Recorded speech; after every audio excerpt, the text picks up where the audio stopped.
and welcome to Horror Rewind. This is Kelly Florence. And I'm Meg Hofdahl. And today we're talking about our year-end wrap-up of 2021.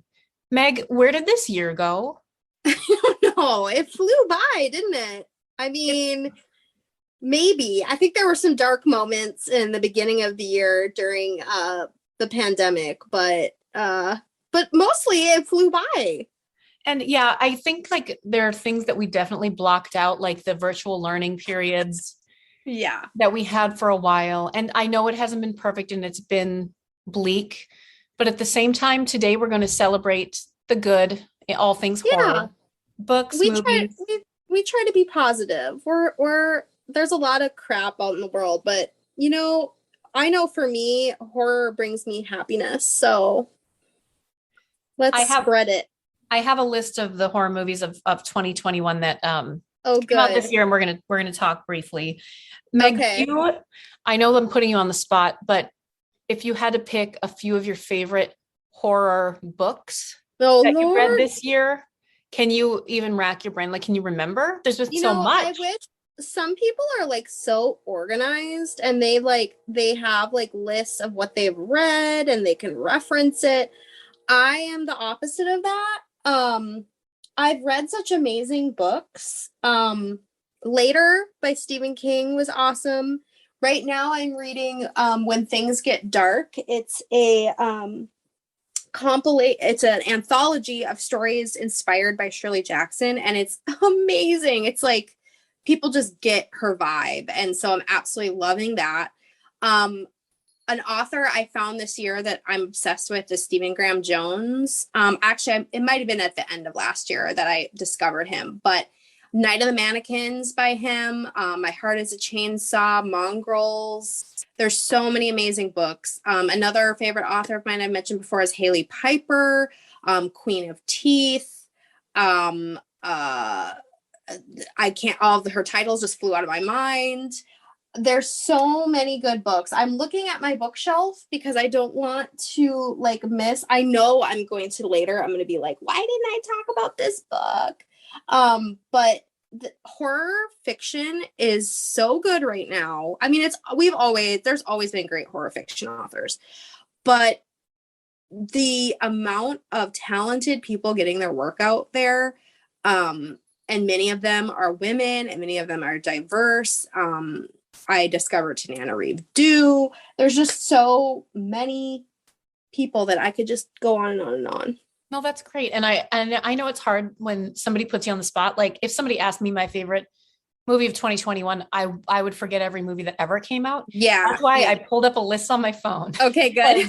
It's too much. There's too many things. You know, we're balancing a lot. We had a big year. We had science of serial killers come out. We've been working on a lot of projects. So it's like, we also have kids. We have houses and pets. So trying to keep it all straight sometimes is a lot. But I would much rather be in this situation where it's just like a embarrassment of riches. That's true. Now, a couple movies that I don't even know that we talked about on the podcast that came out this year. That new M. Night Shyamalan movie, Old, came out. Did you ever see it? No, I still haven't seen it. And then also, we didn't talk about it on the podcast, but we both loved it. Malignant came out this year. Oh, did we not do an episode on Malignant? We didn't. We're morons. Yeah, we are. I mean, but yeah, I freaking loved it. Candyman came out this year. Oh, I'm like blushing like he's my boyfriend when you said it. We haven't talked about because neither of us has seen Lamb yet. Lamb came out. No, also I haven't. Big. Speaking of animals, just one word animal titles. The new Conjuring movie came out with your favorite Patrick Wilson. Oh, hi, Patrick. Werewolves Within. We love that one. Oh, we love that. The Fear Street trilogy came out this year. Oh, that was fun. That was a fun summer movie. The Power. Remember The Power? Oh, that was excellent. On Shudder, yes. Yeah. And I know you haven't seen this one yet either, but Last Night in Soho came out. It's a ghost story. Go see it, friends. Well, first of all, it's Edgar Wright, who is brilliant. It's one of the most visually stunning movies I've ever seen in my life. Anya Taylor-Joy, like I will watch her in anything. She's like, talk about visually stunning. I know. Like the colors, the plot, the music, the set decoration, the costumes, you have to see it. It's candy for your eyes. I'm and excited. It's a ghost story. Like, oh no, I'm sold. I'm sold. A couple movies we mentioned that the new escape room movie, There's Someone Inside Your House, came out this year. Oh yeah, I did watch the new escape room movie just the other day. Oh, okay, yes, good. That was fun. I like those. I don't think it got much attention. I don't think it got good reviews, but I think they're fun. Yeah. Oh, the new Saw movie Spiral came out. Don't Breathe 2. I didn't see that one either. That was good. So we've had a ton of horror this year. And then of course, those are just movies that I'm mentioning, but like TV wise, oh my God. We've been spoiled beyond belief. Yeah, we are. We are very spoiled. And you know what I'm excited for very soon is the new Scream. I'm very, very excited for that. Yes. Now that will be out in just a couple weeks. Yeah. So, should we go see it together? Yeah. And that's like the week of your birthday, I think, right? Is it? I'm going to look up exactly what day it's coming out. I'm looking. Scream. Yes, it is. It's my birthday weekend. Happy birthday to me. See, it's like we couldn't have planned it because no. And I guess we'll see what the state of the world is in. Full disclosure, we are recording this earlier.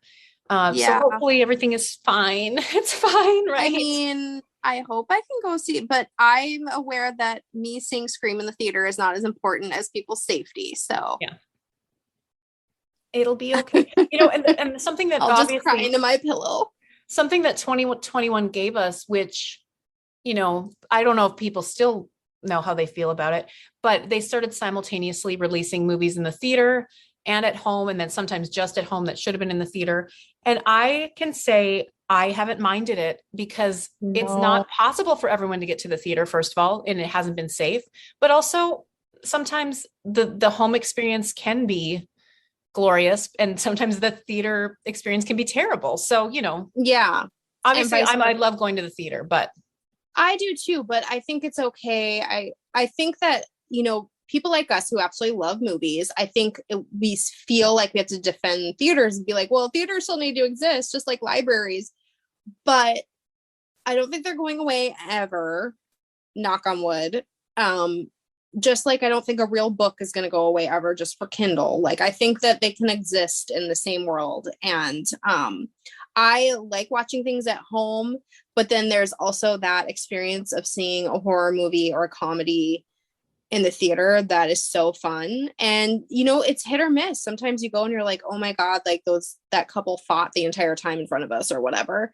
But sometimes it was like, oh my gosh, everybody laughed and it was like it made it funnier or whatever. Yeah. So sometimes, and that's so having access and being able to watch things at home is great for accessibility, so that everyone can. And I just no complaints for me. Yeah, I've been thankful for all of it. I think I know this was last year, but one of the greatest live theater experiences we ever had was right before the pandemic, and when we saw Invisible Man. Yes. And those couple of moments, and the entire theater was screaming and jumping together. That was a great experience. That was really pre-COVID. Yes. It was right. I guess it was right. Yeah. Before the shit hit the fan here in America. Yeah. So, but we are looking forward to 2022 though. And the new horror that it'll bring in the theater or on TV, not in real life, hopefully. Yeah, no kidding. We don't want real life horror unless Bruce Campbell comes into your house looking for deadites, right, Kelly? Yeah, that sounds good.